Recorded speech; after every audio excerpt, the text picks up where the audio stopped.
మనందరికీ తెలుసు ఈ రోజు ఎలక్షన్స్ రిజల్ట్స్ డే అని. ఎవరో ఒకరైతే ఖచ్చితంగా గెలుస్తారు, కానీ ఎవరు గెలుస్తారన్నది ఇక్కడ కొంతమంది ఉన్నారు, వాళ్ళని అడిగి తెలుసుకుందాం. హలో హలో అండి. ఈ రోజు ఎలక్షన్స్ రిజల్ట్స్ డే కదా, ఎవరు గెలుస్తారు అనుకుంటున్నారు? కొత్తగా చెప్పేది ఏం లేదు, కొత్తగా చెప్పాల్సింది వస్తుంది. ఈ సిల్వర్ జూబ్లీ గడ్డ మీద ఖచ్చితంగా గెలిచేది మా నవనీతన్నే. మీరు చెప్పండి, ఎవరు గెలుస్తారు అనుకుంటున్నారు? ఖచ్చితంగా ఈసారి మా సునేనక్క గెలుస్తుంది. ఏం చేసిందిరా మీ సునేనక్క? ఏం చేయాలి నీకు తెలియదు కావచ్చు, లోకమంతా తెలుసు. ఏం తెలుసు నీకు కనబడతలేదు. చెప్పండి అండి, మీరేం చెప్పండి. ఎందుకట్లా గొడవ పడుతున్నారు? ఏంది ఏంది కనుకుంటారేంటి?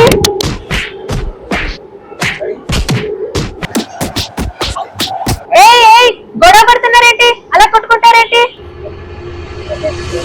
అది అలాగే కొట్టుకోండి, అది అలాగే కొట్టుకోండి. అసలు పేరెంట్స్ కోసమన్నా ఇట్లా కొట్టుకున్నారో లేదో, పానికి మాలినేది వాళ్ళు. చూద్దాం అసలు ఎవరు గెలుస్తారో ఈ ఎలక్షన్ లో.